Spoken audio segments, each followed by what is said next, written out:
I called it superlatives. We can call it awards, superlatives, whatever you want. Just a couple of categories we'll kind of go through. We can name players, we can name coaches if we really want to. I don't know if that was even an option, but there are certain things that we can do. So let's start with X Factor. Biggest X Factor for the Red Sox this year. You can go player, you can go you can even do like a group if you want, like their bullpen. But I'll let you take the floor. Well, I have two. I'll do one for pitching, one for hitting. The hitter is very clearly Alex Verdugo.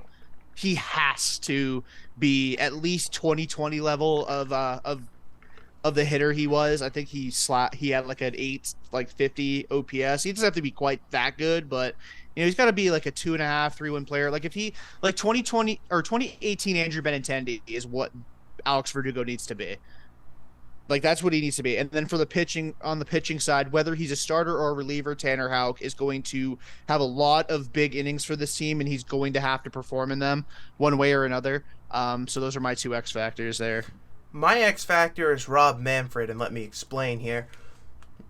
A lot of attention has rightfully so been given to the new rules that baseball has implemented: pitch clock, larger bases, all that, and something that is very important but has not gotten as much juice is the new schedule. The Red Sox don't have to go through the AL East this entire time this year. And for that, I am eternally grateful. For once, I don't want to go and face the Orioles and the Rays every single game. No 19 matchups with divisional opponents this year should, in theory, help the Red Sox a lot. So when I say the 77 wins is my projection, it could go up depending on if they get different teams at the right times. And I think that the schedule is going to be interesting from the standpoint of travel's going to be different. You're going to every single ballpark. We'll see how that works as well. I think there's 2 or 3 West Coast trips this year too. So yeah, it's definitely different. A lot more like an NBA or an NHL schedule where the Bruins will go out and do the Canadian swing in Alberta and in Calgary and Edmonton and all that crap. And then they'll come down and do San Jose and LA and Vegas and all that. So I want to see how baseball in general adapts to this new schedule, but more importantly, I'm just happy I don't have to face the Yankees and especially Toronto 19 times. 3-16 last year, if I'm not mistaken. It was horrendous. That alone. Yeah. I mean, I feel like no one's talking about that. I had to bring up that point because the schedule should help the Sox in that regard. Definitely. I'll lead here. We'll call it biggest surprise. So the player that is going to play very well, and you will be kind of shocked, given maybe his age or level of talent that you thought he had. I just kind of want to use this time to talk about my boy Justin Turner, the real number 2 of the Red Sox. I have a number 2 jersey right there for a certain That's a Justin Turner jersey. Exactly. That's a Justin Turner There's jersey. no name on the back. No one can tell me otherwise. It's a 2. It's a 2. So, yeah. Justin Turner. He is my second favorite player in baseball right now. I still do love Bogarts, but they're probably tied at this point.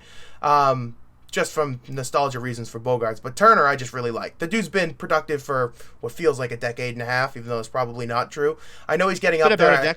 It's been about a decade. I know he's getting up there in age, and I know his face is mangled beyond belief right now, but I think Red Sox fans... yeah, Red Sox fans are going to enjoy watching him play, because I love him. And it's like...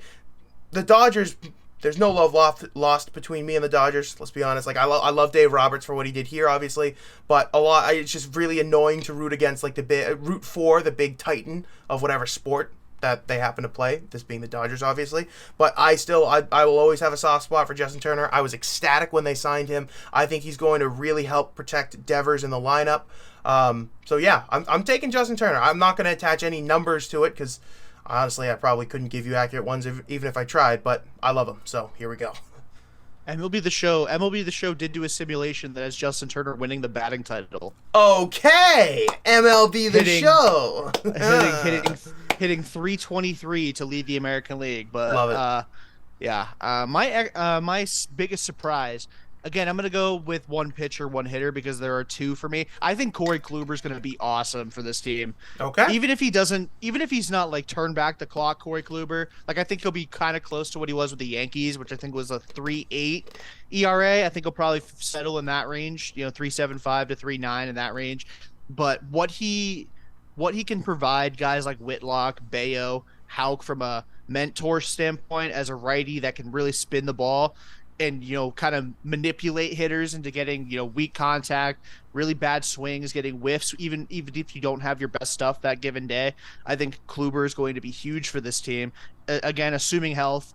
And then from an offensive standpoint, I think Christian Arroyo is going to have a monster year. Wow. He when he plays, he rakes, and he's got obviously again. He had that stretch another one of those last year. guys, I want to say it was like August, right, where he was just on fire and then Yeah. he cooled off for the last month of the year. Yeah, they stopped putting him in the outfield, and he was hitting like 350 with like a Dumb. 500 slug for like 6 weeks. He was really good, and when he's healthy and he's playing consistently, which he's going to be given that opportunity this season. I mean, knock on wood about the health, but he will get consistent at bats if he is available.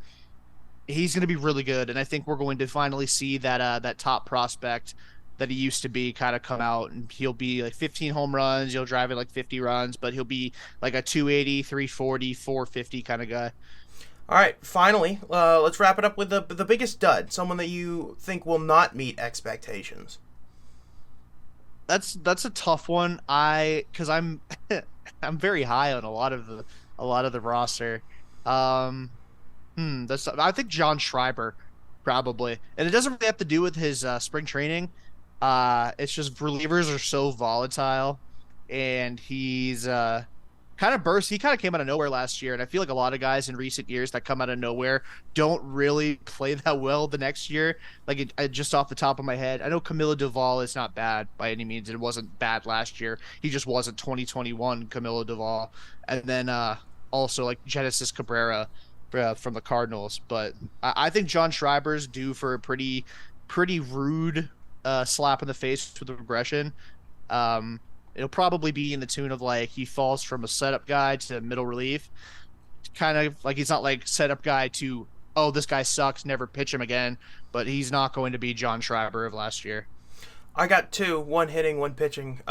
Hitting, and I use the word expectations very deliberately because I think Tristan Casas is not going to hit what people think he's going to hit, but he's not going to be bad. Like, I want to be very clear about that. It's just going to be, I think, a full year of growing pain for him. This is his first time for a full season in the big leagues. There will be streaks. There will be ups and downs. He's not going to be as consistent as you think. He's still going to be more consistent than Dahlbeck.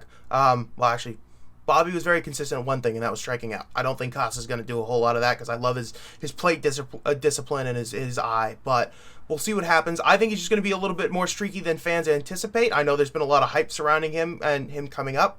I hope he does awesome. But I just worry about, the rigors of a full season, all that travel and all that. And then pitching, I think the Braves were buying a year with Kenley Jansen last year, and I'm really worried he's going to fall off a cliff this year. I might be wrong, again. I think that's fair. You know the sport better than I do, but I do worry because at times last year, he looked absolutely cooked. And I didn't see a whole lot of Braves baseball, but I would see when he would blow a save because it would be bad.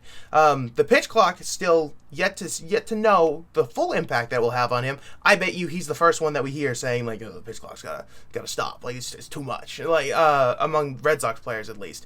But yeah, he's looked good, and he's not had an issue. I don't think he has had like a pitch clock violation in camp, but I will say his command's been a bit erratic. He's given up a few home runs, although one was like a skyscraper that like the wind took and it like landed just on the other side of the fence. And then he had the issue the other night with lightheadedness, which freaked everybody out because everyone was worried that he was going to be done for a long time. It's like, oh, we finally got a closer, and then oh shoot, he's done for the year in spring training. He's got a heart problem too, so you never want to hear the lightheadedness thing. You just don't.